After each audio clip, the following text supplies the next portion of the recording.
uh, good note about the way these sessions are being organized. I would like to firstly appreciate the Alumni Association, the team behind it.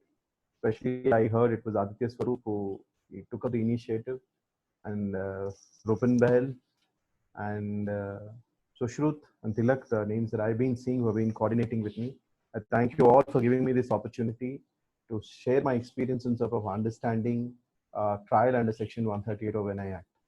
With that, a very good evening to all the attendees here. I'll begin with a basic understanding of the provision of Section 138, its importance in terms of how it is seen in the commercial world, and how it gains its significance, and why are the courts flooded with the kind of cases that we are seeing. I'll begin. May I request for the first slide, Vishnu? Yeah.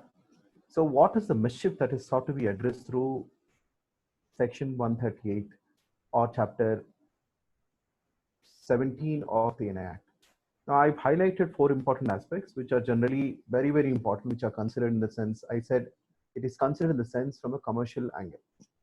Now, the chief objective of the Act, as you see, one is to legalize the system under which the negotiable instruments are exchanged in course of regular business. The other point is to facilitate an effective use of commercial transactions.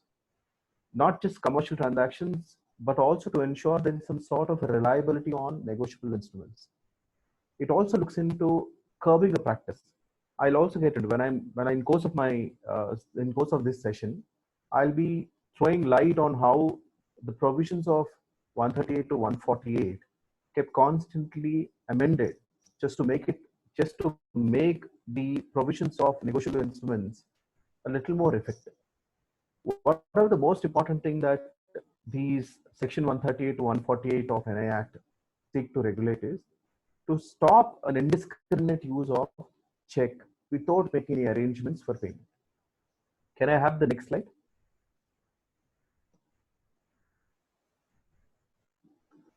I felt it was important to bring out certain important definitions for the purpose of understanding what a check is. Now, check is read to mean and read under the definition of negotiable instrument. This, I thought it is important to have an understanding where a statute provides a clarification and understanding of the check. Section 13 becomes important because negotiable instrument, as we all know, is mean to understood as a promissory note, a bill of exchange, or a check. And with all the explanations, since there was a development in terms of usage of electronic means of checks, the explanations will provide as to how a negotiable instrument is understood from e-concept in terms of a dematized kind of a check. Section 6 talks about the definition of the check itself. Now, check as is understood is a bill of exchange drawn on a specified banker. Now, the language is important because in terms of how do we understand its usage in the regular course of transaction. So I repeat again, check is a bill of exchange drawn on a specified banker and not expressed to be payable otherwise than on demand. And it includes an electronic image or a truncated check, a check in electronic form, read with explanations. Now, explanations 1A, B, and 2 specifically talk about what is an electronic image of a check and what is an electronic form of a check, which is the reason why I didn't discuss the definition, which is very, very important, is a holder in due course. A holder in due course is basically one who's been given a check by way of an endorsement. Now, there is some sort of a consideration transfer. In course of my session, I'll be discussing where a holder in due course gains some sort of a significance for the purpose of seeking a recourse of 138 remedy.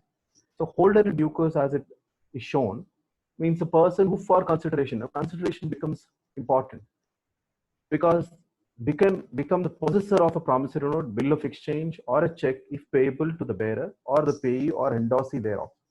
Here, the holder in due course, as I put it in a simple understanding, is somebody to whom a check or negotiable instrument has been endorsed. Now, that is for a consideration how it works and how the holder actually gets the benefit of the check.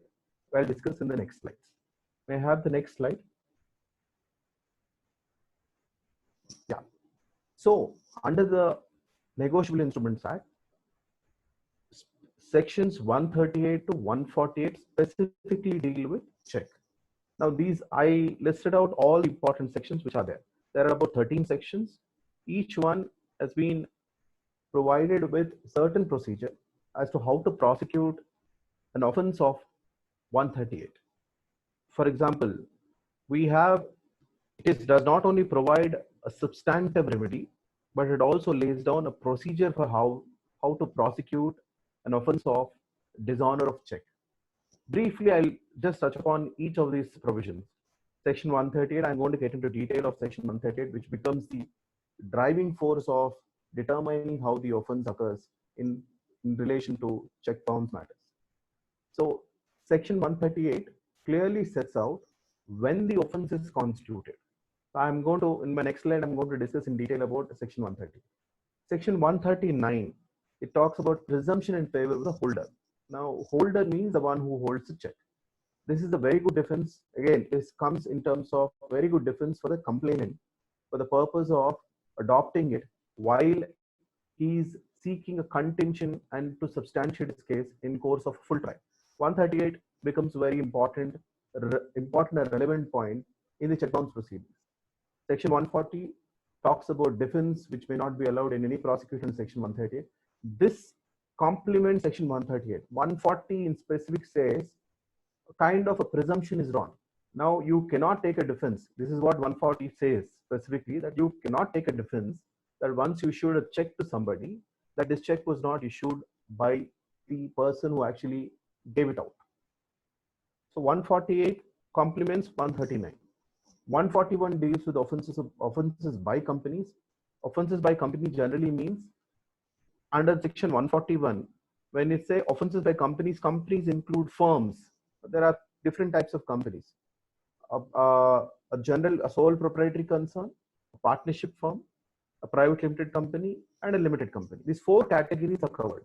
Here, the section 141 provides as to how the companies and its directors, the persons who are in charge, are dealt with under section 138 if they are found to have been endorsing checks or signatories of checks and they are responsible for day-to-day operations of the companies. I'm not getting into the details of understanding section 141 because in course of my other discussion that I'm going to have with regard to trial, I'll be covering all these aspects. Now, section 142 again becomes very, very important. Section 142 and 143 are most important sections, which I'm going to discuss in due course, where 142 talks about how the cognizance has to be taken.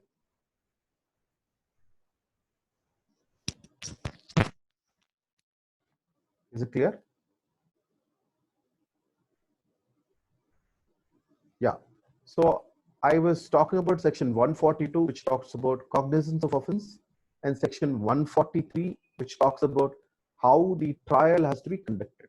Now, these two sections are very, very important. I'm going to touch them in detail as I move further in with the session. 142A, which has been inducted in 2015 amendment, and also 142 subsection 2 was also inducted in 2015 by way of an amendment. These two sections also become relevant. I'm going to discuss about these two sections also in detail in due course. And section 144, mode of service of summons. The mode of service of summons, again, this is something which has been specifically provided under the Negotiable Instrument Act to deal with issuance of process in matters relating to this section 138 proceedings. Section 145 talks about evidence on affidavit. Again, I'm going to discuss about evidence on affidavit, which is also an important provision. I'll be discussing this in detail in due course.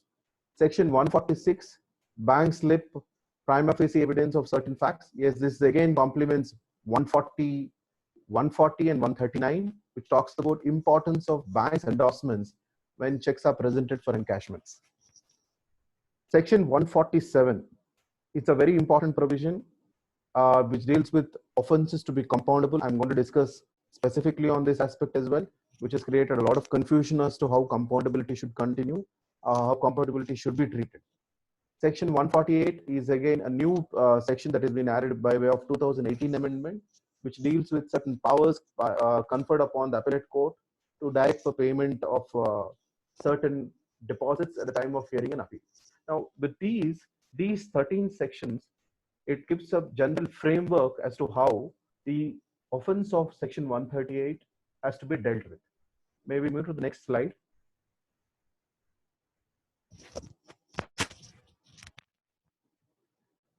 The language of Section 138 of NI Act is important.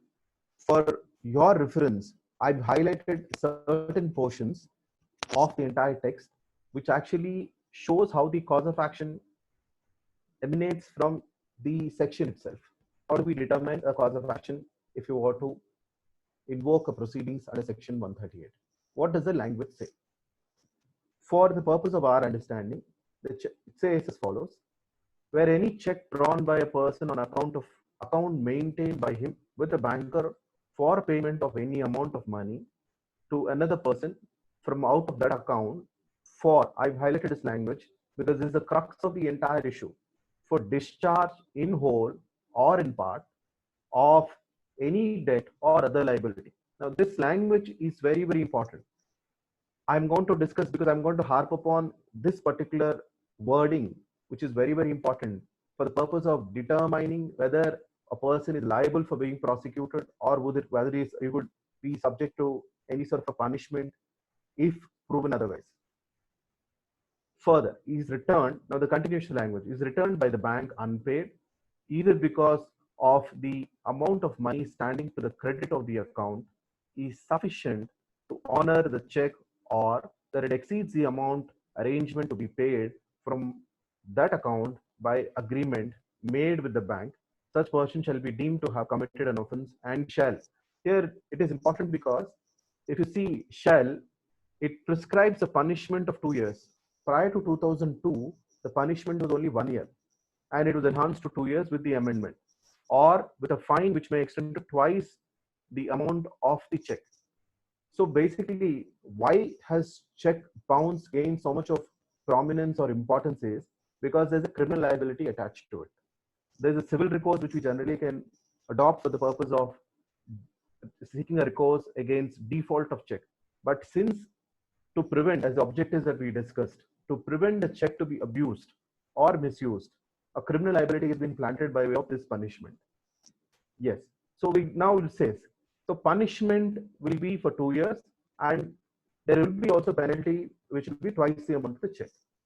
There is a proviso under this section. The proviso is very important in Section 138, where we should be equipped with understanding what the proviso says. The proviso says that A, the check has been presented. Now, this is a precondition. A check has been presented within the bank within a period of 3 months, which is the period of the check validity, from the date on which it is drawn, on which the period of its validity, whichever is earlier. So basically, 3 months is the period that we need to use for the purpose of present the check for encashment. There's been amendment that has been brought out. Earlier, the check was used for a period of, was valid for a period of 6 months, with an amendment brought out in 2011 that was converted to 3 months. Now, the reason why it was made to 3 months because the validity of the 6 months holding sometimes could be used and misused, substituting it for cash in certain commercial transactions. To give a lesser validity to the check, it is made 3 months. B, proviso B, which becomes again relevant. B sets out that a payee or a holder in due course of the check, as the case may be, makes a demand for the payment of the said amount of money by giving a notice in writing to the drawer of checks within 30 days of receipt of the information by him from the bank regarding the return of the check as unpaid. This is a very important aspect here because proviso 1 says you have to use the check within a period of 3 months, and proviso B clearly sets out that you have to make sure that you make a demand. A demand notice is issued to the drawer asking him to pay the money or clear the check amount, which is defaulted, within, you have to raise such a demand within a period of 30 days. These are very, very important provisos to be complied with. C becomes the most important proviso, where the cause of action actually begins for the purpose of instituting a criminal complaint.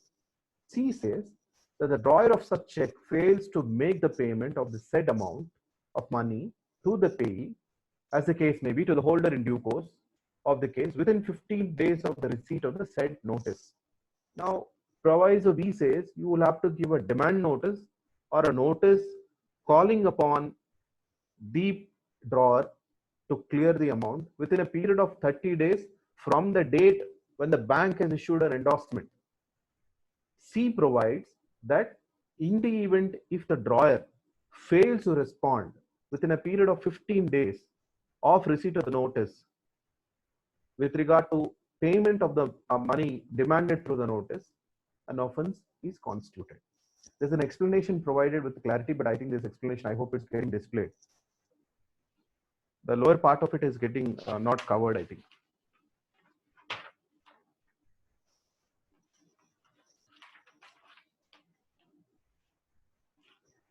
So there is an explanation to section 138. The explanation is, it says that for the purpose of this section, it says a debt or a liability means a legally enforceable debt or other liability. This language is very important. As I highlighted in the entire language, towards discharge of whole or in part of any debt or other liability. Now, the debt and liability is understood as something which is legally enforceable. This is a strong defense that every respondent accused takes in course of facing a trial under section 138. So with this understanding, I'm going to revisit these finer points carved out from section 138 in the next slide when I'm talking about how the offense is constituted. Now I'm moving into various stages. Now it's important is because with that, since the 138 clearly sets out that a check which has a validity of 3 months, which is given by the drawer to the drawee, and if such check on presentation is dishonored by the bank or dishonored by the payee bank, then the payee assumes a right to raise a demand, and that demand is raised under 138B proviso. And once a demand is raised within the period stipulated on 138B proviso, if that such demand is not responded to by the drawer in a period of 15 days, then the offense is constituted. For the purpose of our understanding, I have structured various stages of criminal proceedings under 9 different headings. First is constitution of check dishonor offense. I use the word check dishonor, or you can say check bounce, which is popularly used as check bounce. Check dishonor offense, for which I just read out section 138, providing a clarity as to how you should understand how the offense is constituted. I'm going to revisit this once again just to ensure that all throughout the session, the need for understanding 138 for the purpose of how the offense is constituted becomes relevant. The second stage is institution of criminal proceedings. Here it's very important because we're dealing with section 142, I said, because 142 talks about how the criminal proceedings have to begin and where do you have to institute them. Section 1, then the third stage is court to try the cases in summary manner. Now, summary manner, again, I'm going to discuss in detail in the next slides. So I just highlighted as to what are the important sections that deal with the process of trial and how it should be conducted. And the fourth stage is your judgment, because once the court arrives, there are 2 remedies provided, which you had seen under section 138. One is a punitive remedy, the other is a compensatory remedy. Now, both are at the discretion of the court based on the probabilities of the case and the weight of evidence adduced by either of the parties. The court decides as to whether the offense is constituted or not. So that's the fourth stage. In between, this fifth stage is supposed to come as it's a recourse where the criminal revision petitions are generally invoked in interregnum. Whenever in course of a trial, there could be some concerns which may be raised with regard to the propriety of the proceedings or the manner in which the court is conducting the trial. So in that case, the Criminal Procedure Code provides a recourse by way of criminal revision petitions. As is shown in the slide, a revision is preferred impugning legality or perversity or error on certain aspects such as jurisdiction or law or the regulatory of any proceedings. Now, these are important because these are statutory remedies provided to the one who's actually prosecuting the case and the one who's being prosecuted also. Now, section 6, stage 6 talks about appeal against conviction. This is also very important. I'm going to talk about this. So, conviction against, whenever an accused is convicted, his recourse is very clear. He can move to the immediate next court, that's a sessions court. However, in case of acquittal, it's a very different procedure which has been provided, that the the complainant will have to seek recourse before the High Court. Now, the reason why they have that restriction has come out, I'm going to discuss in course of the other slides. The eighth stage that I put is compounding and compromise of check dishonor cases. This is also very important because 147 is a non-obstante clause, which is not regular like the provisions of a criminal procedure code provided under section 320. I'm also going to discuss about this in due course. Execution of the sentence of the court. When everything is exhausted, the parties would want to execute. So I also provided a provision as CRPC as to how do you execute the sentence of the court when it's awarded in favor of either of the parties. May I have the next slide?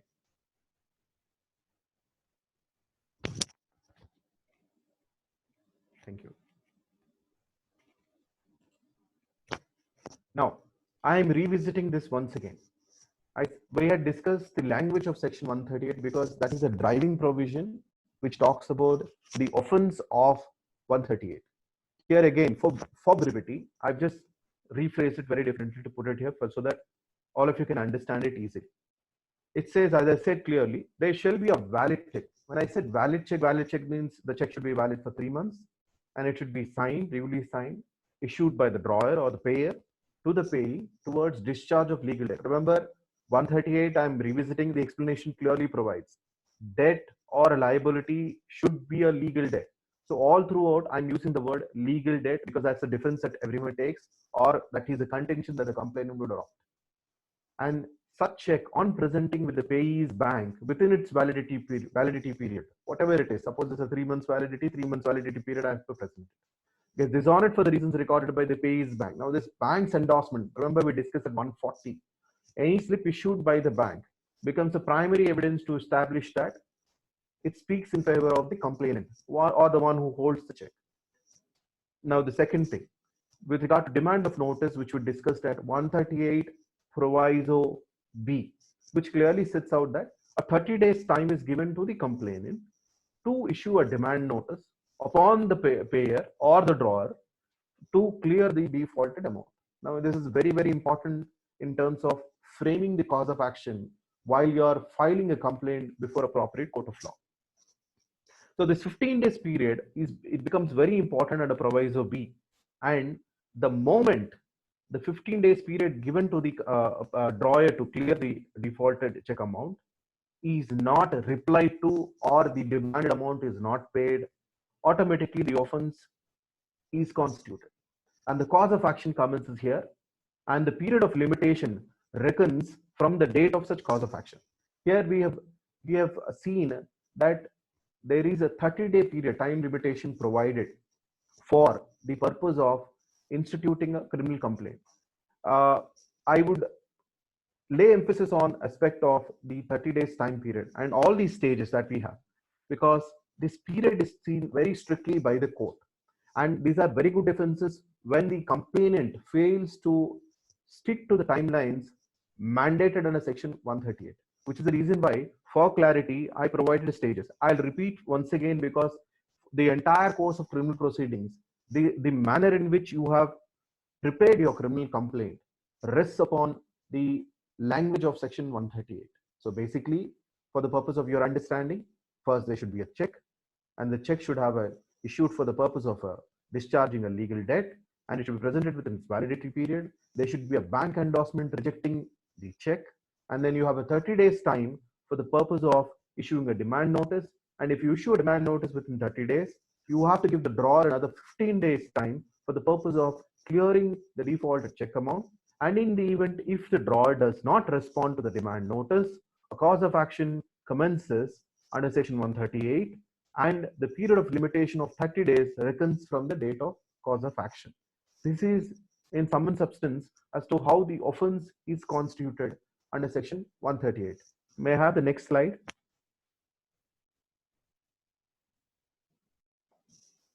Now, institution of the criminal proceedings. I am at stage 1. I had said there are 9 stages. I am at stage 1. I discussed about and this is stage 2. I discussed about constitution of the offense and how the offense is constituted. Now it is how I am going to seek a recourse under section 138. The procedure for filing the complaint is it shall be in writing. Where do you find that it has to be in writing? Section 142 of the Act clearly sets out that the provision, the complaint of your 138 shall be in writing, and it should be filed along with all material evidences to prove the commission of an offense. Here it is important to make certain quick observations. Generally, the offense under section 138, where it says how the trial, 143 says the code of criminal procedure applies to the proceedings of section 138. Here, whenever a complaint is getting filed, generally the complaint is filed either under section 200 as a standard practice what courts adopted, or it is filed under section 191A. Now 191A is important because 191A sets out the procedure as to how the court should take cognizance of the offense. Now the section 191A is read and understood with section 142 of the NI Act. I have not displayed the entire text of section 142. It is very, very simple. 142 clearly sets out that no court tells, I'm reading out the relevant portion of it, which is not captured in the slide here. It says, notwithstanding, again, the provisions are very, very important. These are all non-obstante clause which clearly set out how the procedure has to be followed. Notwithstanding anything contained in the criminal procedure code, no court shall take cognizance of any offense punishable under section 138, except upon a complaint in writing made by the payee, as the case may be, the holder in due course of the check. Now, there is a period of limitation, which I'm going to discuss in the important ingredients of the criminal complaint, which is taken out from 142 again. Most often, the procedure contemplated under section 191A and section 202 and 204 of the criminal procedure code should be complied prior to issuing process to the accused. Now, this becomes a very important aspect here. I'm assuming those who are familiar with understanding regular criminal proceedings will be adept with section 202 and 204. For your understanding, section 202, 204 talks about manner in which the cognizance is taken. It talks about issuance of process. Most often a defense is taken at the very inception of the proceedings that the court has not taken a proper cognizance. For your understanding, what is cognizance? Cognizance means application of judicial mind to determine if the offense has been constituted on a basic perusal of the documents filed by the complainant. For your understanding, you must bear in mind that your preparation for the complaint commences with the cause of action that has been that emanates from section 138. So therefore, 202 and 204 are mostly used as a kind of defense by the respondent accused to say that the court has not issued the process by without adhering to section 202 and 204 of CRPC. For those in course of for those who do not know what 202 and 204 is, I will just read out the relevant sections for your understanding so you can make note of it and have its application while I am discussing the trial. 202 talks about postponement of issue of process, and 204 talks about issuance of process. When do you postpone the process? The court can postpone the process if it finds there's no material evidence prima facie on a cursory look of it to determine for the court to say that the offense has been constituted, and especially to issue process to somebody who's sitting at a different location. The court has to apply its judicial mind very carefully for the purpose of issuance of process. Now, there have been various questions that were raised and challenged before courts. The one important question which I felt is relevant for the purpose of this discussion is the question that is shown in the slide. Is there a requirement for a thorough examination of evidence at cognizance stage? The answer to it is no. Supreme Court has clarified, while taking cognizance, the court should basically appreciate that all the necessary ingredients, which I am going to discuss in due course, are satisfied in the complaint filed under 138. Now let's see. Now, as laid down very clearly, the court need not go and examine in elaboration of all the evidences filed by the complainant. This has to be borne in mind for the purpose of how cognizance is determined. Now let me get into the important ingredients of the criminal complaint. The cause of action. The cause of action, which is very important, which stems from section 138. Cause of action becomes very, very relevant. Now, you may ask me, sir, do we not have the entire facts narrated in the complaint? The thing is, in the complaint, you will have to narrate your entire transaction. Check section 138 particularly lists out very clearly as to the necessary ingredients to constitute an offense. Now, the facts that become important prior to you holding the check in your hand are captured as facts or averments of the complaint. Now, those averments relate to the entire contract and how this check got placed into the payee's hand and how the payee excised the check by matter of his right to recover his lawful dues. These are all narration of facts that get into complaint. All of us must know that contract law has a bearing on entire transaction that occurs prior to check being put into the hands of the drawing. So essential principles of contract are at play in course of a commercial transaction. So therefore, the entire manner in which the transaction has been structured, or the manner in which both the parties, that is the complainant and the accused, have dealt with in terms of a commercial transaction will come in form of a complaint averments. Now, important ingredients form the cause of action, which is very, very important. As I said, 138 proviso C is the beginning point of determining cause of action. Now, cause of action, as it's said out there, cause of action to institute criminal proceedings commences once the drawer or the payer fails to make payment of the defaulted amount within the 15 days of receipt of the demand notice from the payee. Now, this is very, very important. The moment the 15 days expire, then the complainant has a 30-day period, which is provided under 142B, which clearly 142(1)B, which provides a limitation period from the date of cause of action. So in your complaint, you have to compulsorily narrate as to how the cause of action commenced for the purpose of instituting the criminal proceedings as shown here. May I have the next slide? Yeah. The other important aspect is the limitation. I already discussed this. Section 142B proviso sets out the time limitation for the purpose of filing a criminal complaint. Friends, let me tell you this, that limitation is very familiar when we read it under civil proceedings. In criminal proceedings also, limitation becomes very, very important. Criminal Procedure Code also provides for a limitation for all offenses, bailable, non-bailable offenses, when they can have what sort of limitation period do they have. Similarly, under 138, limitation becomes a very important aspect for the purpose of instituting criminal complaint.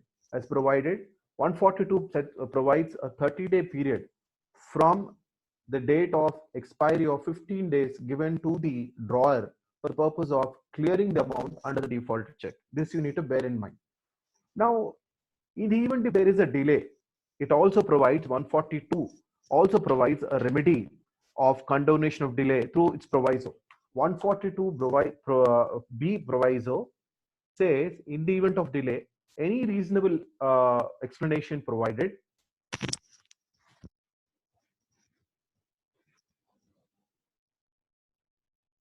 Am I getting questions?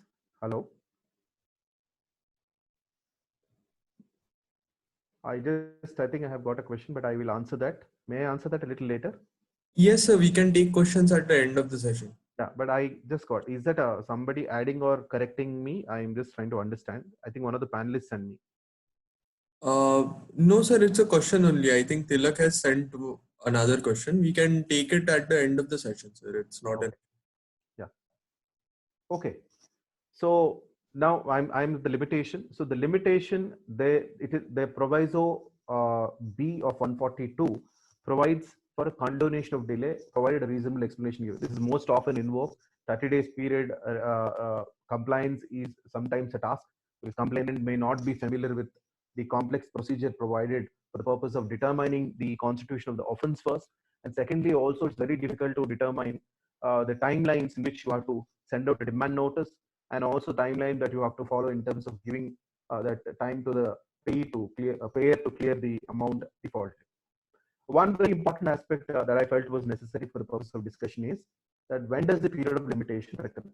Now, that sometimes we all do this in course of while filing the complaint. This limitation period has to be detailed in your complaint form. If you don't detail, the court wouldn't understand when has the limitation period reckoned.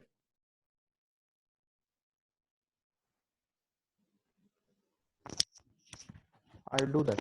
Do you want me to go back in terms of asking how the complaint is to be filed, or should we go back? Should we do it at the end of the session? Anyways, I'm just responding to all the questions that are popping up on my screen. Thank you. Thank you. I'll clarify them. Thank you. So regarding the reckoning of the time period, and I just want to say this for all the listeners, you have to focus these ingredients that I'm talking about: cause of action, limitation, and I'm also getting into jurisdiction. These become very, very important for the purpose of the court to take cognizance and to number your complaint and then open the proceedings on the criminal trial. This reckoning of the time period, there's one clarification that came out that the date of cause of action should be excluded from counting. Suppose say the drawer does not pay the amount within the 15 days time. Say on the 1st of April, demand rate he received the notice, and 15th of April, the time expires. The 15 days will be ignored, and the 16th day will be counted. From the 16th, you will count 30 days for the purpose of reckoning the 30 days limitation period. I felt this was important because most often, sometimes condo delay applications are filed for 1 day delay, ignoring the last day or the 15th day. So sometimes this provides a clarity for the purpose of understanding how limitation has to be reckoned. May I have the next slide?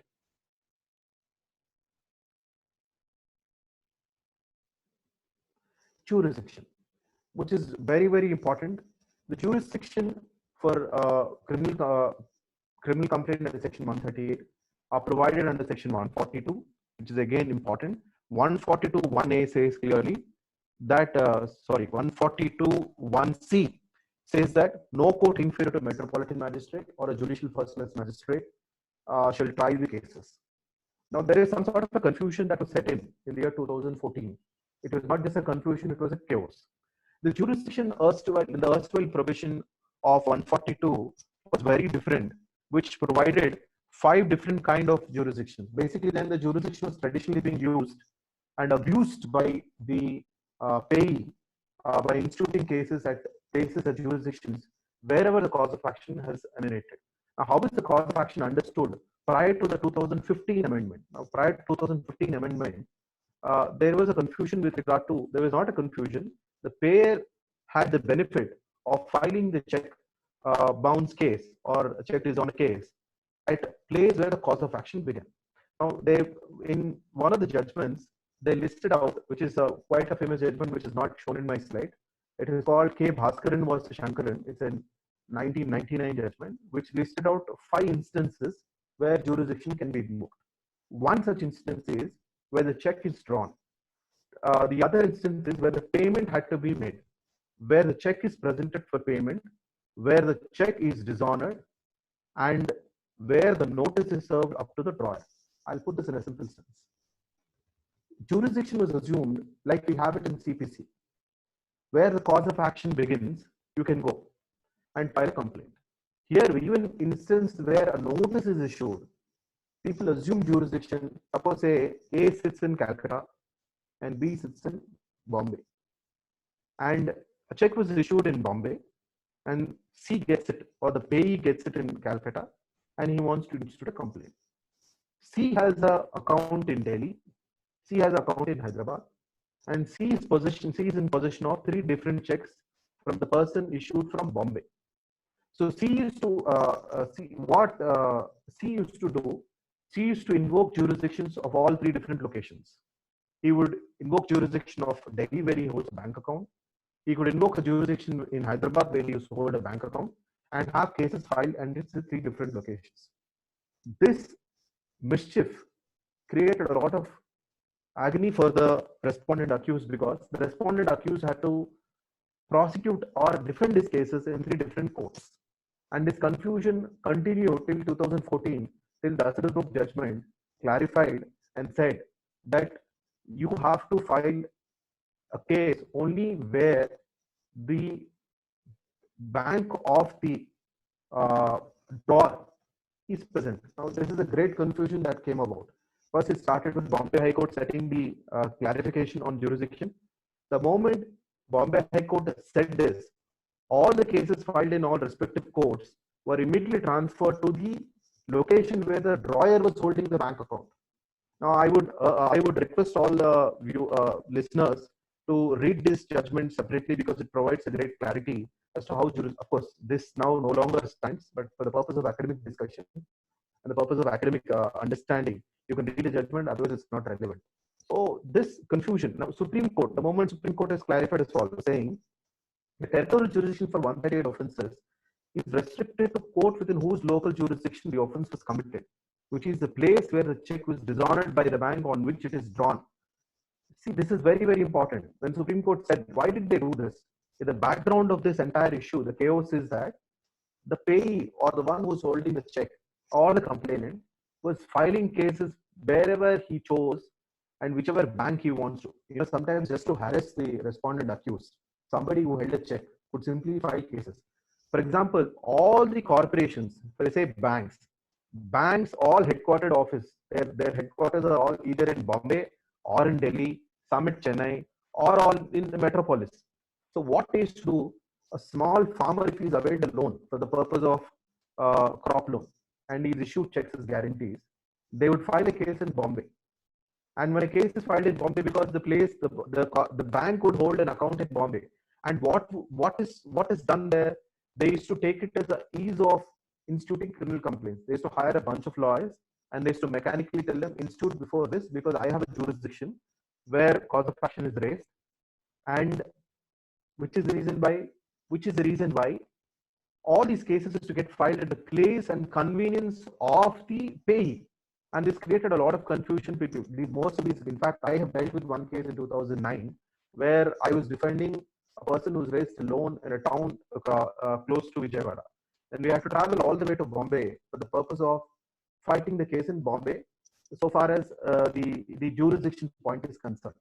But this chaos was cleared out by Supreme Court saying that it has become so mischievous that the payees or the holder of check are instituting cases at the place of their convenience and also at places where they don't have convenience, but just to harass the respondent accused. This stood cleared. And finally, an amendment was brought about in 2015, providing a great clarity of understanding what the jurisdiction is by making amendment to section 142 and also introduce section 142A for the purpose of transferring all those cases to the jurisdictions defined under section 142. Previously, where it is provided, Supreme Court said that these 5 instances that I discussed, those would not matter anymore. Only you have to go back where the drawer is holding the account and institute the case. The amendment that was brought about in 2015 puts an end to all this mischief and provides a clarity as to where the territorial jurisdiction attacks. I'll discuss 142 and 142A in brief in the next slide. May I have the next slide? So jurisdiction as determined post 2015 amendment to section 142 and section 142A. For section 142, subsection 2 was added, which provided clearly that the court shall inquire into and try section 138 cases within whose local jurisdiction where the payee's bank is situated. Now, this is very important. Of course, the text of the language of 142A provides collection and also where the check is presented. These two there. What is the crux of the point over there is the payee's bank situated. So now it is clear that the payee's bank, wherever it's situated, the payee gets the right to file. Now, payee is somebody who is a holder of a check. And the second situation that was contemplated is if the check is presented for payment by the payee through an account, the branch of the drawee bank, where drawee again is the payee, that's the two terms synonymously used, where the drawer maintains account. The second situation is both the payee and the drawer or the payer holds account in one branch. But most often, practice-wise, this is not invoked. The payee has been given the comfort to present the check in the bank where he holds an account. Now, with this, a lot of advantages accrue to the payee, the holder of check. 142A clarifies. 142A further goes to remove all sorts of mischief that the payee can do. Now, how does it do? 142A. I would request all the listeners that I am only giving the gist of each of the section. The text of the language would have to be compulsorily read when you are dealing with section 138 complaints, specifically if you are raising challenge on jurisdictions. So I am just only providing a clarity of what 142A says. Of 142A complements and supports and strengthens the jurisdictions provided under section 142.2. Now 142A, what does it say? It says three important aspects. 142A, one, it says it mandates transfer of all cases to courts which have jurisdiction in terms of section 142.2 of the NI Act. Now, basically, all the cases that have been scattered or thrown around across the place in various courts will have to stand transferred to the payee, to the bank, or to the court which has jurisdiction over the payee's bank, which means all the cases were automatically transferred in 2015. We also in 2015 had to file multiple petitions making reference to section 142 to transfer all those cases which are being mischievously filed for the purpose of harassing the respondent accused. So this is the mandate where all cases would have to go back.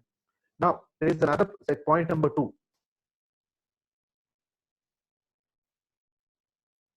I'm going to answer that question in due course. I'm getting your questions. Yeah. So subsequent cases. Now there is again 142 clarifies. As I said, 142A strengthens 142 jurisdiction provided. It says subsequent cases that may be filed by the payee against the payer shall also be filed before the same court where there is similar complaint already pending before such court. Now this is important. Now all those cases that have already been transferred will sit in one court. Now if there is similar one transaction, there are multiple checks issued. So previously there was a practice where multiple checks were used for the purpose of filing multiple complaints. If you file multiple complaints subsequent to determination of the jurisdiction, you will have to file back all these cases in that particular court where similar complaint is pending against the drawer. So this is also very, very important observation under 142A2. The third situation is all cases which are already pending. Now again, this again is a situation which is where there are, say, a banker holds 10 checks, and these checks are taken in course of a loan transaction as EMI payments. And the moment one EMI is defaulted, then a complaint gets instituted. Then if another check gets instituted, then a separate complaint filed. So sometimes banks could play this mischief, or any financial creditor could play this mischief by instituting complaints in different locations. Now, to put an end to this kind of practice, 3 says all pending cases against the payer in different courts shall be transferred to the court which has jurisdiction as contemplated section 142 of NI Act. Now choose one bank, don't go to multiple banks for the purpose of determining jurisdiction. So 142A in that regard becomes very, very important and provides the clarity. To sum up, for the purpose of your understanding, the most important aspect that is considered for the purpose of jurisdiction is where the payee's bank is situated and where he presents the check, and the check issued by such bank where the payee holds the account. Most commonly used for the purpose of determining territorial jurisdiction to institute criminal proceedings.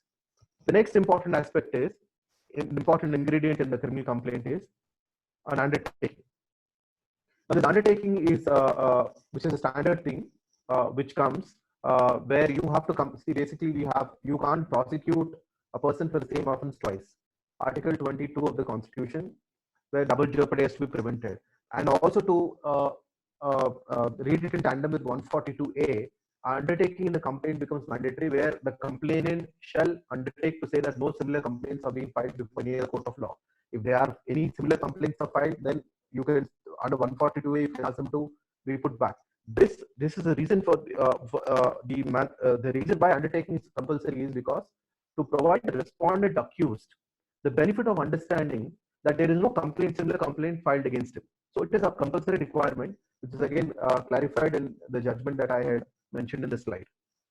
So this becomes a very important ingredient in the criminal complaint. Can we have the next slide? Okay. Now, as I said at the very outset of this session, I said check bounce proceedings is a private parties where it involves private parties in a commercial transaction.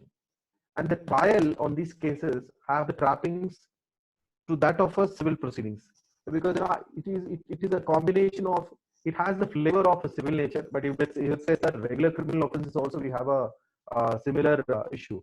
There the criminal offenses under a regular criminal jurisprudence are understood very differently, and the offense of check bounce is understood very differently. So you have to bear this in mind in terms of dealing with understanding the manner in which the trial is conducted for 138 proceedings. Most often the courts are not applying the jurisprudence of regular criminal proceedings. When I'm saying regular criminal proceedings, I'm talking about offenses mentioned under Indian Penal Code, and a special legislation like NI Act has to be understood on a different footing altogether. Courts are bereft of this. Courts do not understand it, and there is a challenge sometimes. At least the lower courts, which are handling the very first criminal complaint which goes before them. So there is some confusion in terms of how the courts have to examine and conduct the proceedings in 138. Indian Bank Association case, which is a very important case, where they've raised all these challenges that they were facing, because banks are the biggest beneficiaries of our beneficiaries or the users of checks. Of course, the private parties and commercial houses also use the checks, but banks together, Indian Bank Association went to the Supreme Court and sought a clarification, and also asked certain guidelines to be laid as to how the proceedings have to be conducted. Now, these guidelines I felt are important. However, in my view, Criminal Procedure Code already has these guidelines, but I do not know why these guidelines have been used or laid down for the courts to adopt. Anyways, for the purpose of discussion, I'm going to discuss these 5 important guidelines, which are as follows. One, the Supreme Court felt it necessary that the court should scrutinize the complaint and affidavits and documents filed thereto, and if found in order, cognizance shall be taken. As I discussed, 191A, 202, 204 of CRPC clearly provide for this option. A court setting out a guideline in this regard. I do not know how it is to be read, but maybe it's a kind of a rider on the courts that if it falls from the Supreme Court, then it gets binding. This guideline is to be read under 202 and also 191A of CRPC and 204 CRPC. And the second guideline is court to adopt a realistic approach while issuing summons. Under our procedure, we have 144 of the NI Act, which talks about how the summons have been issued. Summons have to be issued. And court here, what improvisation is to fix a short dates for hearing and to take follow-up measures in cases where summons are not served. And they say that it is also important to adopt issuance of summons through email or take assistance of police. Now, email notices are being allowed by the court, which is also an important feature in the Civil Procedure Code, where email notices are allowed. If I am correct, is Order 1 Rule 10, subject to verification. So similarly, similar provision, this guideline has been provided to allow email. Now this that also becomes important.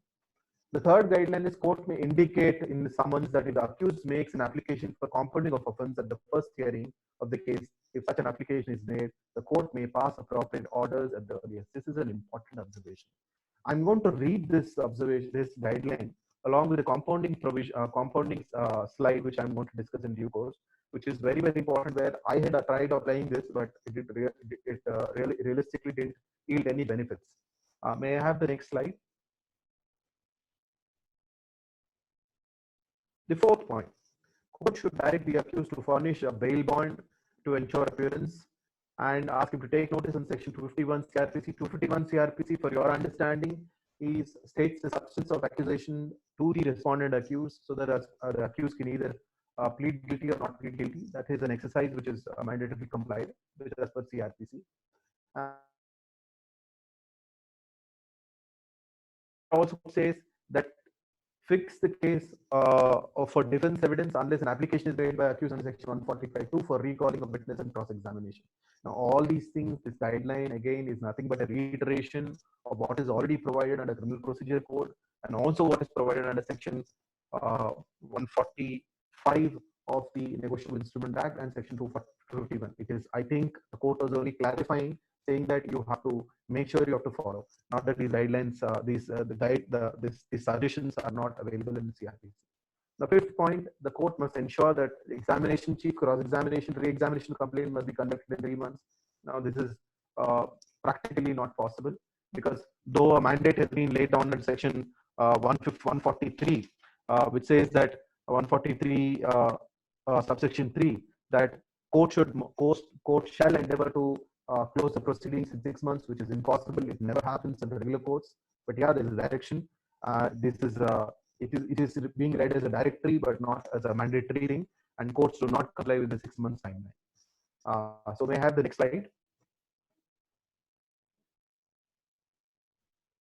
Now, it's very, very important. Now I'm moving into see, we have seen how the complaint has to be made and the ingredients of complaint. And we have seen under the ingredients, we've seen various issues relating to cause of action, limitation, jurisdiction, and analytic. Now, complainant's contention. It is important that both the parties have their respective contention and the defenses will have to be framed. For the purpose of your understanding, standard complainant's contentions. Now, complainant will completely rely on section 138. I've been laying emphasis on the language of 138, that the ingredients that show again for the constitution of offense and the facts that are narrated in the complaint or the aberrations of the complaint will clearly capture. What is important is these 5 points that I think, of course, there are a lot of other points which would be relevant and important, but 5 points for the purpose of discussion, I just put them forth. One is you must hold valid and subsisting check. Now, this goes back to the provisos of 138, A, B, C.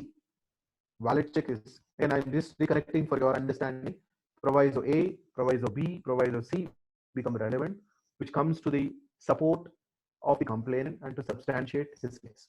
So holding a valid check becomes important.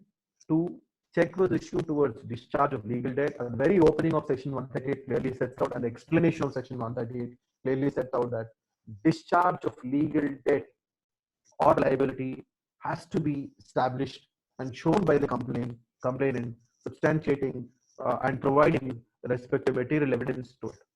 And the cause of action, these are all repetitive. The cause of action have to be narrated very carefully. The complainant must plead that the cause of action is in his favor and shall not withdraw from the basic requirements of section 138. 4, presumption in favor of the holder of check. I said 139 presumption, which is standardly taken.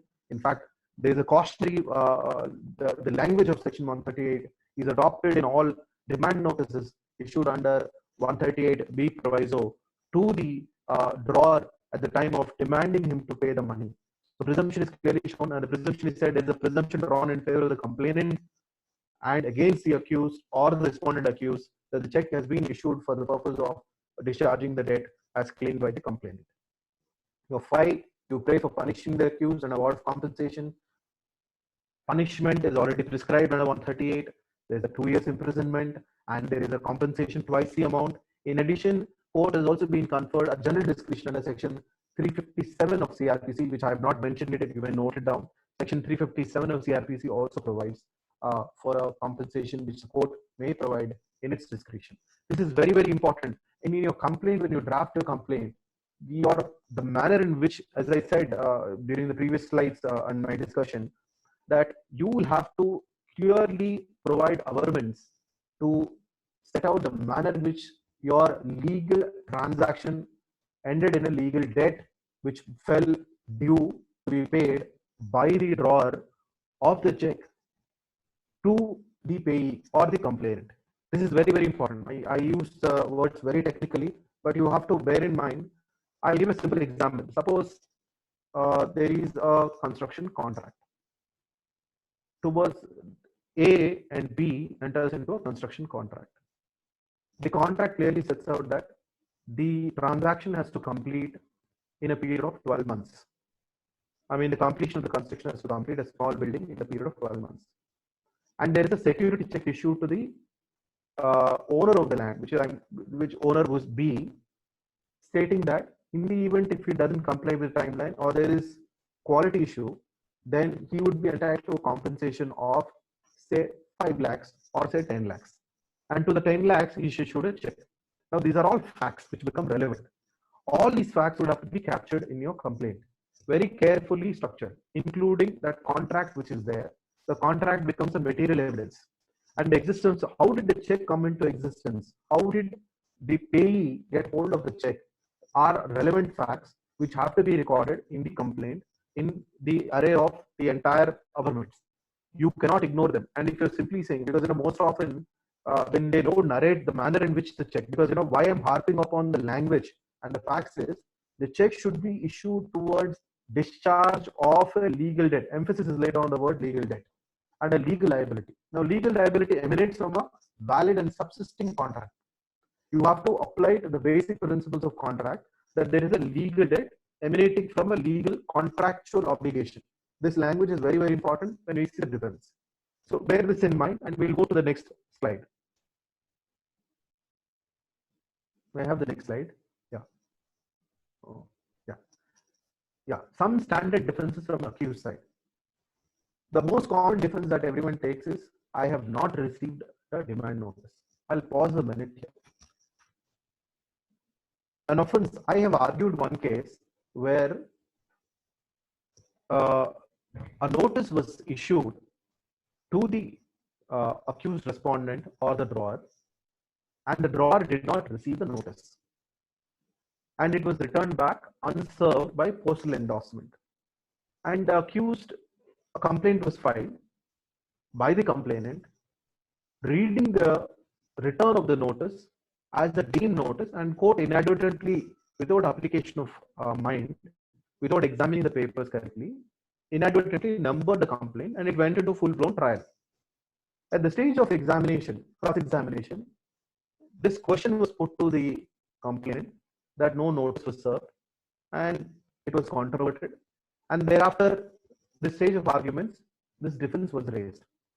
Substantial evidence clearly proved that the notice was not served. I would want to make a note here that if the notice has not been served, it doesn't meet the requirement of 138B proviso. As such, no offense is constituted. Because umpteen number of cases, the standard defense of notice not being served on the drawer or the payer or the defaulter of check, then the question of C coming into picture does not arise. Because 138 being a special nature or special offense, when the right, there is also a right is conferred upon the payer or the drawer to clear the payment. Because if I did not receive the demand notice, how is it the respondent accused not clear the payment?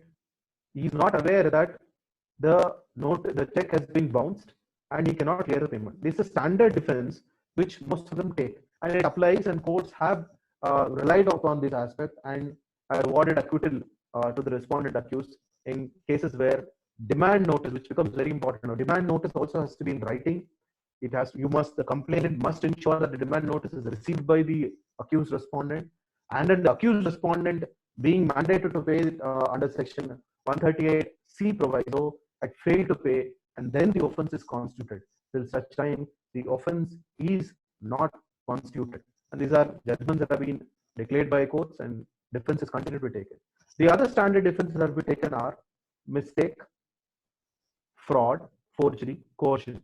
Now, these are basically again taken off from our regular contractual principles. As I said, in course of a contract, there should be a clear contract, and that contract should not be vitiated by mistake or a fraud or a forgery or coercion. These facts have to be borne in mind for the purpose of determining your defense. Most often, all your construction contracts, your supply contracts, your where consumer goods related contracts, these kind of things, whether it's a procurement of material or supply of certain sort of a material, these kind of mistakes, these kind of defenses are used.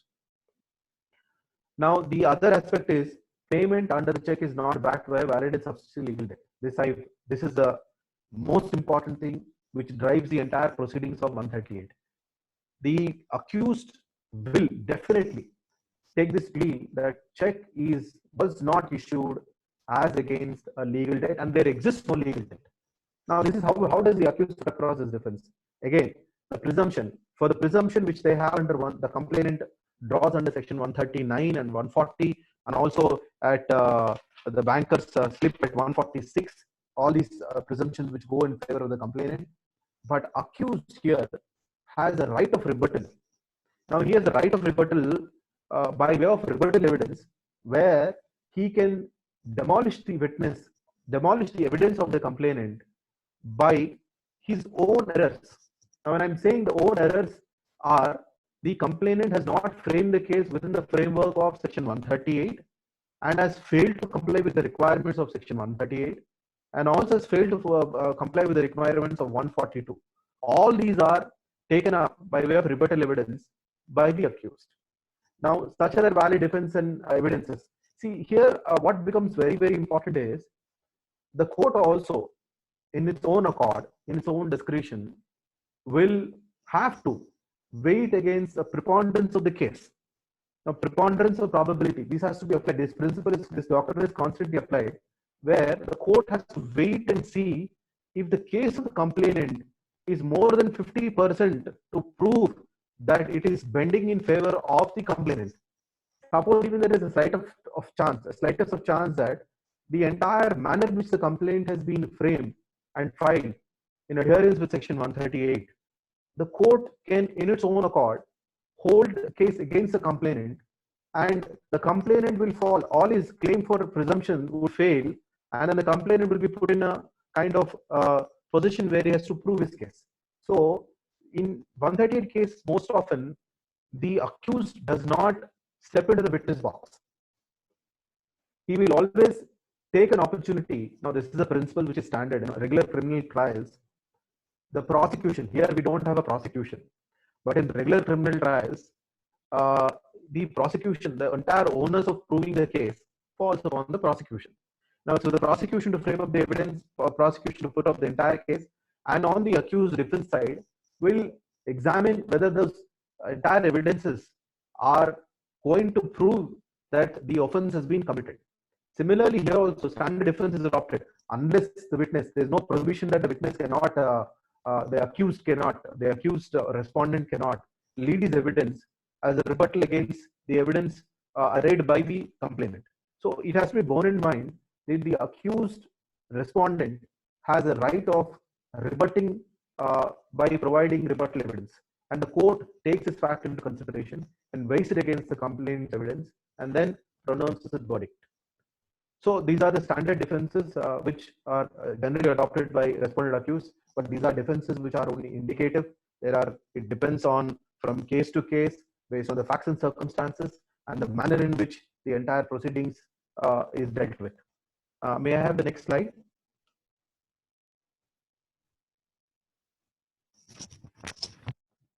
Revision petitions. I had discussed at various stages of revision petition. There is some sort of a confusion in terms of what is an appeal and what is a revision. Now, revision is more to do with questioning the legality of the proceedings, and appeal is a matter of right, where the parties will invoke it, and appeal will sit like a full court and hear it like a original proceedings. And appellate court has the power to re-examine all the evidences, examine all the arguments, and it can deal with every aspect that a first court has dealt with. First court is like the first original court which has dealt with the proceedings. So far as revision petitions are concerned, the right of revisions is concerned, you have section 397 and 401 of CRPC provide for the revision provision. Now, revision is preferred. I discussed this when there is a illegality. I have listed out at least 8 different circumstances in which a revision is invoked. As I said, number one, when there is a procedural non-compliance while issuing the process. Remember we had discussed 202 and 204 CRPC and 191A of CRPC and also 142 1A, where it talks about cognizance. Suppose if cognizance is not taken properly, that means the cognizance is not in adherence with the requirements of the sections I just mentioned. So therefore, it kind of leads to some sort of impugning the legality of the proceedings or the manner in which the court has taken cognizance, which provides for a revision to the complainant or to the person who is aggrieved by such orders of the court. In that case, this is one instance where procedural non-compliance for issuing process, the revision is invoked, or challenging it, revision can be invoked, or as I said, impugning the manner in which the cognizance is taken, also revisions can be invoked. And failure to number the criminal complaint or rejecting a complaint without cogent reasoning. Now, this is also very important. Sometimes the judge, in his view, simply reject the complaint. When there's a simple rejection without reasoning, without a speaking order, then in such cases that is considered as a kind of a illegality or some sort of an irregularity for which a revision is preferred. On dismissal of complaint for default. Now, default is a common circumstances where suppose you non-prosecution of the case by the complainant, and if it is dismissed, now the court, the remedy available for the complainant would be to prefer a revision, or in matters where there is no jurisdiction and court exercises jurisdiction, and jurisdiction has to be seen from 142 and 142A. In those circumstances, court exercises jurisdiction when it does not have jurisdiction, then a revision petition is maintainable as a recourse for the person aggrieved by such orders. Then we have another instance where there is condonation of delay, which is also known. See, these are all interim procedures or interregnum proceedings where not the finality of the judgment. Now, appeal comes when your judgment is out and then you have an appeal. But in course of trial, there could be various situations which should be judicious process. And when the judicious process breaks somewhere and the party gets deprived, any of the party, whether it's a complainant or accused, you have a recourse of criminal revision. Now, in event of an evidence being issued, when does it get evidence get issued? Court records the chief examination, fixes a date for cross-examination, and then the complainant doesn't turn up. And court gives 3-4 opportunities and doesn't turn up, and the court felt it maybe the complainant is not interested and eschews the evidence. Once the evidence is eschewed, the entire case gets collapsed in itself. And in that matter, the complainant, if he has reasonable grounds, can invoke a recourse of revision and have it set aside, have the order set aside by the court, and then fall back to the trial once again. So the other instance is denial of right to examine the witness. Now, this is also very important. It is in course of trial. All these become relevant in course of trial, where you are deprived, somebody's right is deprived in terms of wanting to examine the witness. The 8th point is patent illegality, which sums up the whole thing. There should be a patent illegality in the manner in which the court is conducting the proceedings, or if an error is observed. Sometimes it so happens that the judge may not apply the mind correctly for conducting the trial. Now, that creates a situation for invoking a revision before the court. Before this revision is before, or mostly sessions court. The sessions court exercises the revision. Session court denies it, then you move to the high court. So revision is always before the sessions court, from coming from the first class magistrate court, which conducts a trial in 138 proceedings. May I have the next slide?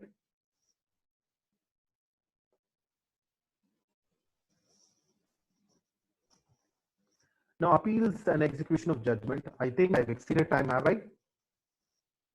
Okay. So appeal and execution, I'll put it in simple sense. For appeal against conviction, there are about 3 stages. An appeal would lie. Now, conviction is against the accused. So accused has the right of appeal to the Court of Sessions under section 374 3A of CRPC. And thereafter, he has a right of revision to the High Court under section 397 and 401 of CRPC.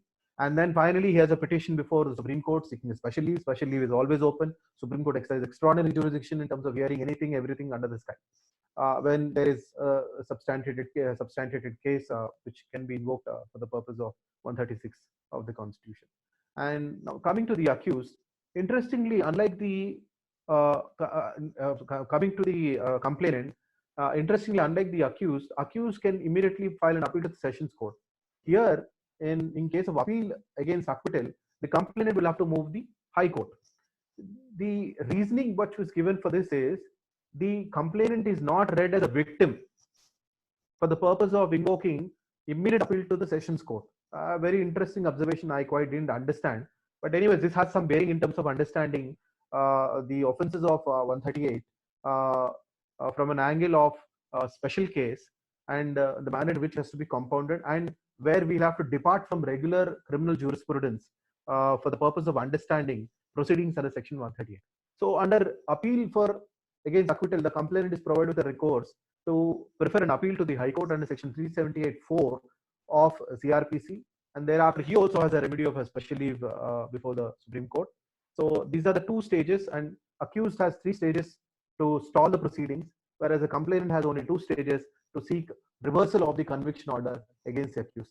And I would request all the listeners to read these sections in its verbatim to understand the exact language of it, because I'm not reproducing the entire text of it for the purpose of this discussion. I've given you a gist of how the recourses are available both for the respondent accused as well as the complainant. Execution. Execution becomes relevant where we exhaust both the appeal by the complainant as well as by the accused, and once it is mostly the complainant would want to excise the execution, and 418 of CRPC provides for the execution, because section all 13 sections do not provide how to execute the procedure, how to execute the judgment. So section 418 of the CRPC provides that this. Okay, I'll answer that. Choice of revision or appeal. I'll answer that in some time. So execution is dealt with under section 418 of CRPC. For your understanding, we move almost to the end of the session. For your understanding, 418, for your understanding in terms of understanding appeals, revision, and the complaint, the manner in which the complaints are instituted, we will have to make reference to the regular criminal procedure code, because 143 of the act clearly says that the code of criminal procedure will apply for the purpose of understanding. What does 143 prescribe? 143 sets out that the court either can conduct a summary trial or it can move into a summons case. Most often summary trial is never invoked, and only summons case proceedings are invoked, where the court most often, because the court never ventures into a summary trial, and there are also limitations under summary trial, which I would request all the listeners to read what summary trial is, because I'm not getting into the discussion of summary trial because of paucity of time. But summons case, when you move, it begins with 251 and then goes on till 259. It provides of CRPC 251 and 259 CRPC, which provides as to how the summons cases are conducted for the purpose of 138 is concerned. So you have to bear in mind that CRPC, being an umbrella legislation, runs parallel and in support to facilitating resolution of so issues under section 138. So invocation of CRPC is quite common. May I have the next slide?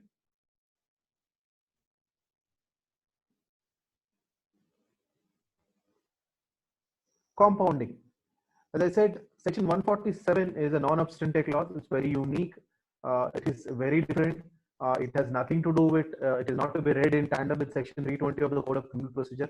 Those who are familiar with 320 of Criminal Procedure Code, section 320 of the Criminal Procedure Code provides a table which says the list of cases that are compoundable, non-compoundable, and it provides a clear clarity as to where the court will allow compounding or not. But those are, like, for example, bodily offenses, serious offenses, rape, murder, 323 or 326 offenses are not compoundable. But there are other, like 420 and cheating and entire theft and certain matters are compoundable. So so far as 138 offenses are concerned, here it clearly provides an absolute freedom of compounding. And this, because check bounds, check is on the jurisprudence that evolved from court judgment is that check bounds proceedings are treated as a special legislation, a special law in itself, and they have to be not seen from a regular perspective of a regular criminal offenses or be read under regular criminal jurisprudence. This is very, very important. See, if you look at this, compounding usually happens most often, because in all 138 proceedings, most often compounding can happen at the inception of the proceedings, or it can happen in the midst of a trial, or it can happen at the stage of appeal. Sometimes even at the stage of execution also, they move a compounding. Now the question is it permissible? The law says it's permissible. May I have the next slide?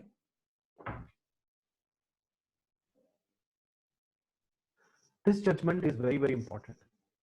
Damodar S. Prabhu versus Syed Ahmed Babalal H. Mayor 2010. This judgment is very, very important because this judgment has dealt in detail various aspects of section 138 as to how section 138 is getting misused or is used kind of a tool to arm twist or harass certain people who have issued checks for unknown reasons, or where they have not known why the checks have gone, or they are not in a position to substantiate how the checks landed up in the complainant's hand. Now, the guidelines given in this judgment become very, very important, because these have in 2018 have been adopted for the purpose of uh, uh, framing two, three amendments, and have been inducted into the main act. Now, for our discussion, it is important to understand what the court has done in this case is, court found that parties are using compounding as a kind of harassment tool. So it wanted to put certain checks and balances. And it said, whenever you issue a summons or a process, you make sure these guidelines are captured in it. Whenever a summons is issued in a regular course, so those who are practicing on the criminal side of the listeners here will understand, the summons will clearly set out that in the first or the second hearing, you can make an application for compounding, and the court will allow the compounding without any cost. And suppose if you come after the first or second hearing at the subsequent stage, and the court will say you will have to pay 10% of the check amount to be deposited as a condition for compounding the legal service authority.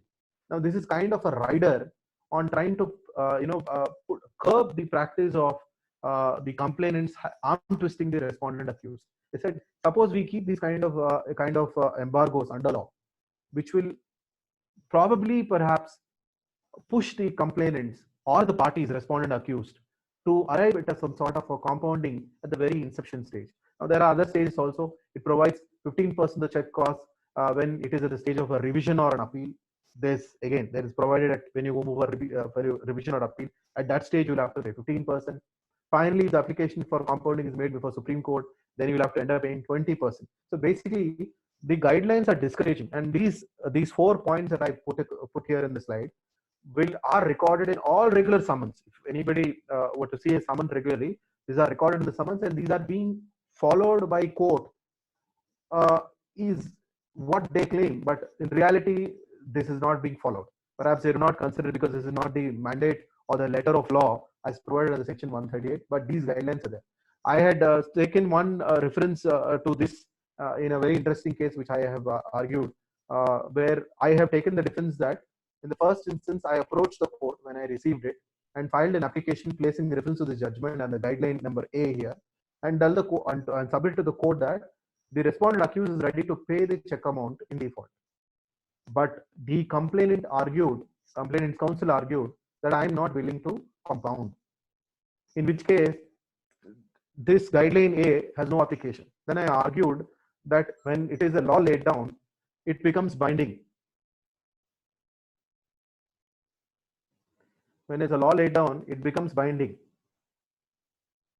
So therefore, the court, they went into elaborate arguments where I traced out the entire purpose of which 138, and I argued that these are special offenses, have to be seen specially. It cannot, and victim offender mediation have to be given high priority. You cannot regularly deal it like a regular offense, because these are economic offenses. There is certain practice put into in terms of regulation through the law to prevent. And when when a provision has been provided by court, the court should impose it on the complainant to compound.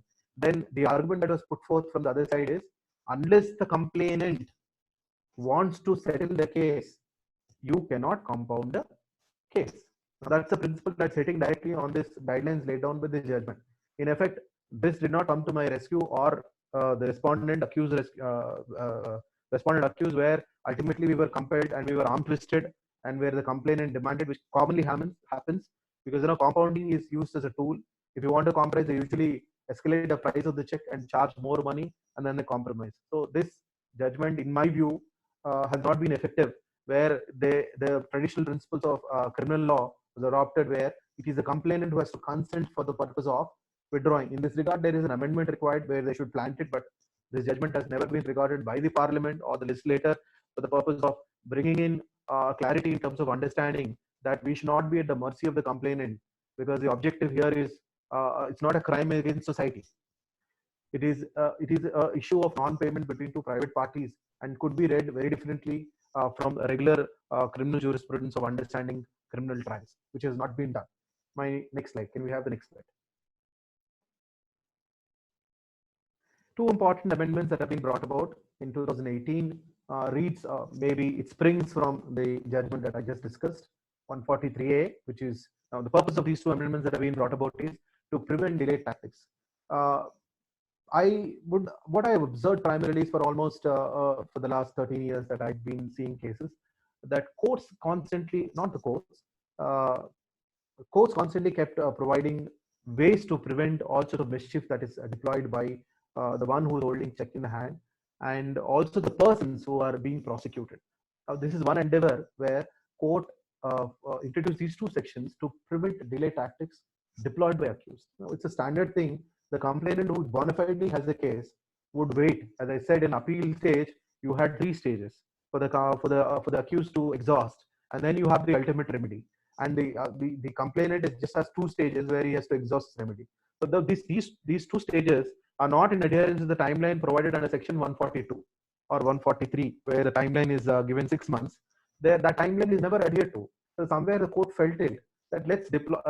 Somewhere the legislation felt it that we have to bring in certain measures to put the accused on certain checks so that he doesn't play around with the timeline and then end up enjoying the benefit of those delay options that are provided within the CRPC and as well as the NI Act itself. 143 becomes relevant. It has been inserted to empower the court trying the offence where to direct the drawer, that is the accused, of the check to pay an interim compensation to the payee. Now, there's an interim compensation to the payee in a summary trial or summons case. Now, ignore summary trial, which never happens, or a summons case where the drawer pleads not guilty. Now, this is very, very important. When the drawer pleads not guilty, which means the court will go into full-blown trial. But I'm sure no counsel will advise their client to plead guilty. They'll definitely say plead not guilty, then the full trial opens. Now, when the full trial opens, they put a check here. The check is, this new provision seeks to put a cap on interim compensation to 20% check amount, which means the respondent accused will have to deposit 20% check amount with the complainant. Now, this is very, very important. It's an interesting new feature where the courts are imposing. Some of the advocates are unaware of this and they're not taking defense, and the courts are also ignorantly moving with the full trial. So this is an important provision which puts a check on accused delay tactics. 148 is also similar provision, which is also introduced along with 143A, which now this deals with the situation where at an appellate stage, where it says you would have to deposit 20% of the check amount. Now, this is in addition to what is already provided and the interim compensation under section 143A of the Act. So basically, if the accused has a bona fide case and wants to prosecute it, wants to fight it till the end to the logical conclusion, then he'll have to comply with 143A and also 148A. Finally, if he succeeds, then this money will be redirected back to be paid to the accused. So the chance of accused wanting to take this risk is the kind of rider that he's pressed with. I think the accused might rethink if he really doesn't have a bona fide defense as against a check issued by him in favor of the complainant.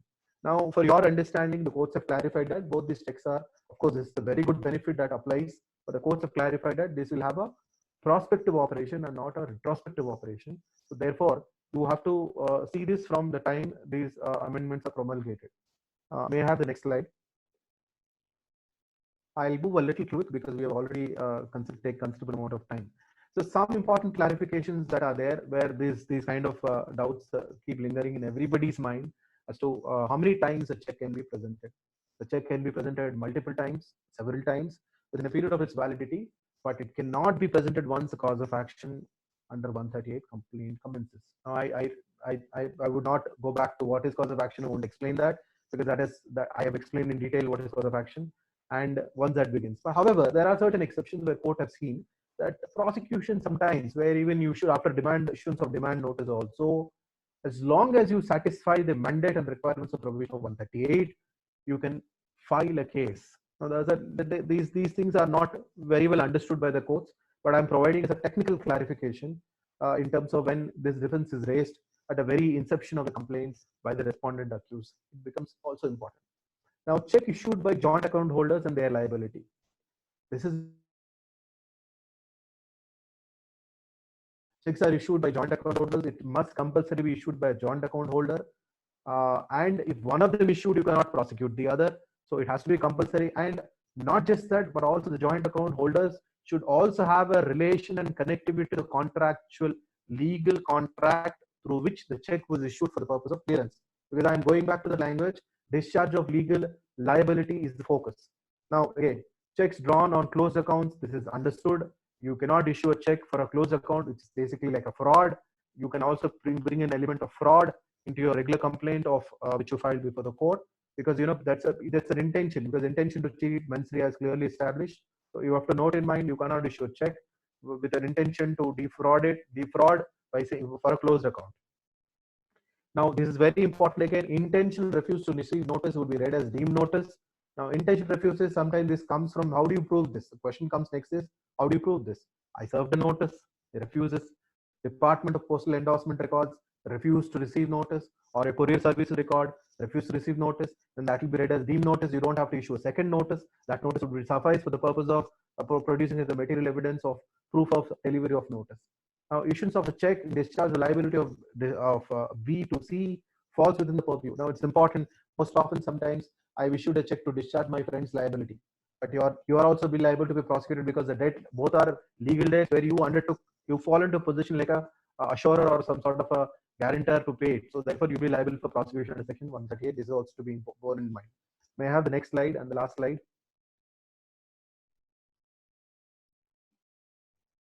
Legal heirs. This is a very common phenomenon, a common principle of law, where legal heirs can continue their deceased father or mother's prosecution. However, no prosecution can be initiated against legal heirs of the deceased accused. This is a principle which you need to bear in mind. And part payment of check amount does not absolve liability under the Section 138. And as I said, I read the language of 138. It reads out clearly, wholly or in part of debt due under a check, then offense of 138 can be constituted. Now, check with regard to is issued by security or guaranteed to discharge debt would also fall within the purview of 138.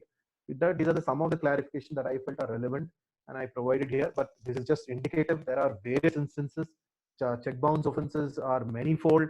Courts are flooded. Most common cases in a criminal court where no advocate practicing on the criminal side would not be without a check bounce case, and it is compulsory.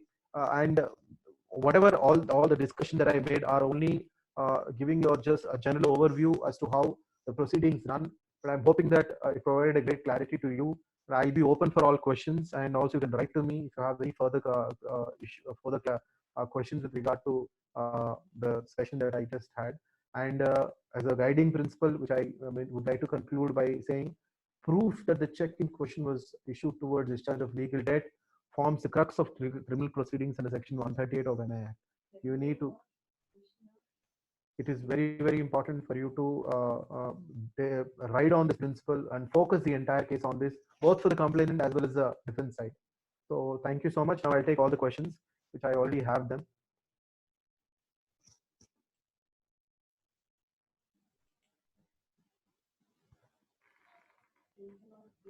Okay, the first question that I'm having on the screen is it necessary to include verification clause like in civil case? They're asking, yes, it is required. In addition to this, Nishant, there is a procedure where the court follows. There is something called verified affidavit, which the courts generally follow, along with the sworn statement. I had mentioned in the slide. Of course, I did not discuss that. So it is compulsory that you have to verify undertaking. It's like you're also swearing on oath. So this is a compulsory requirement. So that, I think that is answered. Yeah, the second thing, can a demand notice contain a demand of multiple checks which were dishonored? Yes, you can contain, but all these demand notices are relating to one particular transaction. You can have 3, 4 checks, 5 checks raised in the demand notice, which is in consonance with Section 138B, and it is valid. In case the complainant is filed and produced a contract as evidence too, and the respondent went to the civil court for rendering the contract as invalid for some reason, can application to magistrate be filed by the respondent for stay of the proceedings under NI Act, saying that the civil court decided first whether the contract itself is valid or not? Unfortunately, that's not the situation, but you can use that order of the civil court. Bear in mind this, that the order, suppose, see, 138 proceedings provides 2 recourses. One is section your civil recourse, the other is a criminal recourse. Criminal recourse is expeditious, civil recourse will take its own time.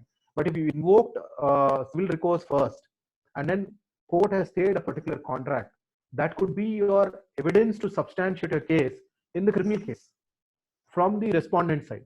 So it adds as a good defense for you in whichever side you're playing it, whether it's the complainant or the accused. It is useful. Otherwise, Both criminal and civil courts are two distinct and different proceedings, and they will run their own respective courses. But the evidence coming from some observations coming from civil court will have a bearing on the criminal court. Vice versa, in observation of criminal court also can be used as evidence in civil court. Hope that's answered. Okay. Sir, could you share a criminal complaint filed in a section? I'll do that, definitely. Not an issue. Please share your mail ID. I can give that.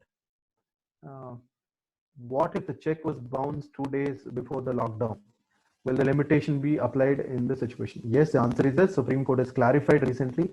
Supreme Court took a suo motu cognizance on this, and Supreme Court said that all the entire lockdown period is read as a waiver of limitation, and 142B proviso clearly gives you comes to the rescue in terms of taking condone of delay. That is answered. What if the drawer of the check dies before the check is presented in the check? Then there is no case, because you can't prosecute a dead man. You can't prosecute a dead person. You say drawer of the check.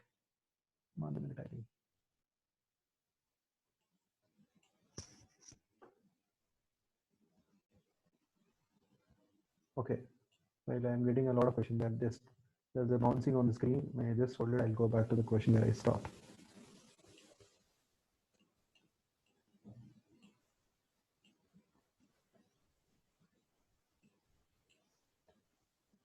Okay, can a complaint? Okay. Okay, if the complaint dies while the trial is pending in 138, can the legal heir take the case ahead? This has been answered. Yes, the legal heir can prosecute the case on behalf of the deceased father or the mother, whoever it is, or wherever he's got some right. That can be. Can a complaint be filed by a sole proprietary firm? The answer is yes. You can file a complaint against through sole proprietary concern. This is allowed under law. You can look at 141. It talks about offences by companies and who can prosecute. Everybody, the complainant who holds the check is a complainant. Definition of complainant you can see. Can you please explain the procedure to trial briefly, making the annexures of the trial and cross-examination? That's a big question. I would want to come back to that. Where are the questions? My questions have gone. Okay. I'll revisit that once again because that question is quite it requires a detailed explanation, a slightly detailed explanation. I'll answer the other question. I'll come back to that. Can a complaint be filed in case a check issued of a dormant account? Yes, that I have discussed that. If you see purpose, because what is the objective of Section 138 Act is to curb such kind of practices.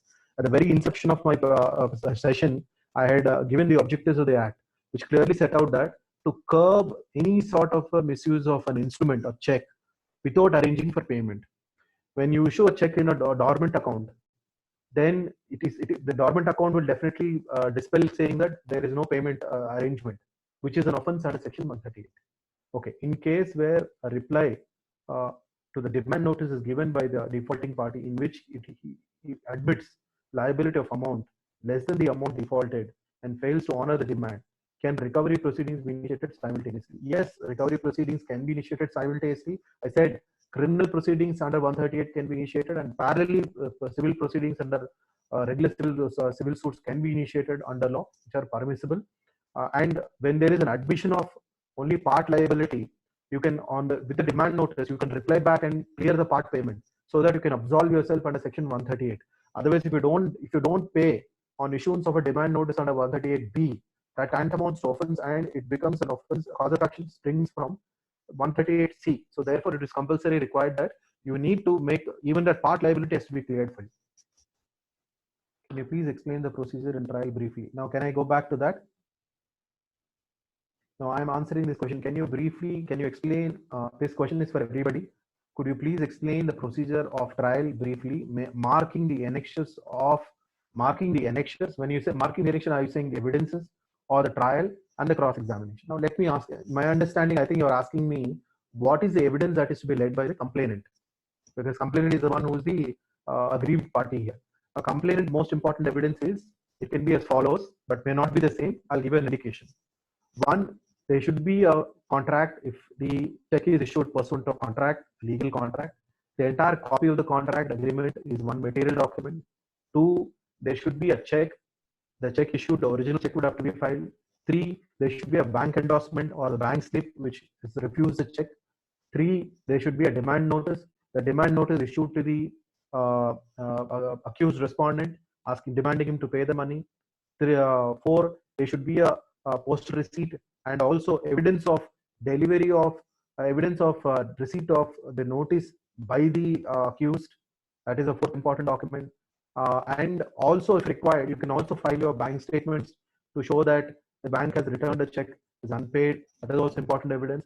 Any other evidence that support to your case to show that suppose there's a refusal, postal department endorsements, all these form as important annexures for the purpose of complaint, and these will compulsorily go. All these 5 documents that I mentioned are the most important documents which shall be there and shall be filed along with the complaint when it's getting instituted. You cannot ignore them. And so far as trial and cross-examination is concerned, the pattern is I've discussed various stages. The court, after issuance of process, once the accused appears before the court will conduct an inquiry and will notify the accused of the substance of accusation. 251 compliance. Section 251 simply says, of CRPC says, that you have to be told, the accused has to be told, look, there is a case filed against you with regard to default of check payment, and the complaint has filed this case against you. Do you plead guilty? That's the first procedure requirement. After that, then you said, all right, when he says not plead guilty, then summons will, the procedure contemplated under summons case will commence, and the court will commence trial, and court will fix a date for filing of chief examination, which is examination, which is also understood as examination chief in lieu of affidavit. And once that is filed, marking of exhibits, the annexures that I just discussed, 1 to 5, are marked during that time, and an opportunity of cross-examination is given to the respondent accused to cross-examine the complainant as regards the veracity of his statement and the evidences filed by him. This is a standard procedure. Now, coming to rebuttal evidence, this question has to be raised. Can the accused respondent file any evidence? The answer is yes. The accused respondent is permitted to file evidence under 145(2). The accused respondent can also recall witnesses and evidences and examine all the witnesses arrayed by the complainant. So the procedure is very well set, that both the parties are provided enough opportunity to put across their case, and also the accused particularly has the right of rebuttal, and maximum he can carve out is from cross-examination. So after this is done, then there is final arguments once the cross-examination stage is concerned. If the accused wants to lead any evidence, I'm sorry, there's also another examination where there's something called a 313 examination under CRPC. Once the cross-examination is completed, the court will conduct a 313 examination of the accused, and the accused naturally will deny. And after the examination is conducted, the examination is for the court to examine where the accused stand in terms of the accusation made against him, which will help in terms of determining the entire case. After that, it is reserved for final arguments, and the final arguments are taken forward. So that's how, in brief, the trial process is seen in terms of 138 proceedings. I'm going to the next question. There are a lot of questions where, yeah, can a complaint be filed in a check government account? That is done. So if there is a drawer as he died, Sir, we can take 2 or 3 more questions, and then you can send an answer via email if that is. Yeah, there are a lot of questions that have come, and yeah, as suggested, I would request, I would leave my contact number and also my mail ID. There are a lot of questions that are raised, because let me just conclude by saying this. See, the one who's already in practice of regular criminal proceedings, who's akin with what is happening in a criminal court, would be better placed in terms of understanding how 138 proceedings have to be conducted. So there's a regular, somebody who's already had an experience of dealing with 138 proceedings would be familiar with this, and they would have no difficulty. But somehow I think it's a very easy legislation, that these 13 sections are easy to understand and interpret, but it assumed a lot of complexity and complications the way it is interpreted, because involvement of contracts, and especially the driving force, the proving point that a check should be issued against legal debt. Lot of judgments have come out, and a lot of confusion has been created. But my view, my suggestion is, we have to read the sections strictly, because being a special law, read the sections very strictly and pick up those relevant judgments which clearly set out and clarify the position of law. You should frame your defense and then take it forward carefully. I will answer all these questions that are being raised. I know it's too difficult for me, during this little time for me to clarify all the questions, but very important questions are coming. You can please call me or you can write to me. I'll clarify these questions. And thank you so much. Thank you so much, the Alumni Association team, which has put up this session. With that, we'll conclude here. Thank you so much, sir. It was a very informative session. Thank you. So much.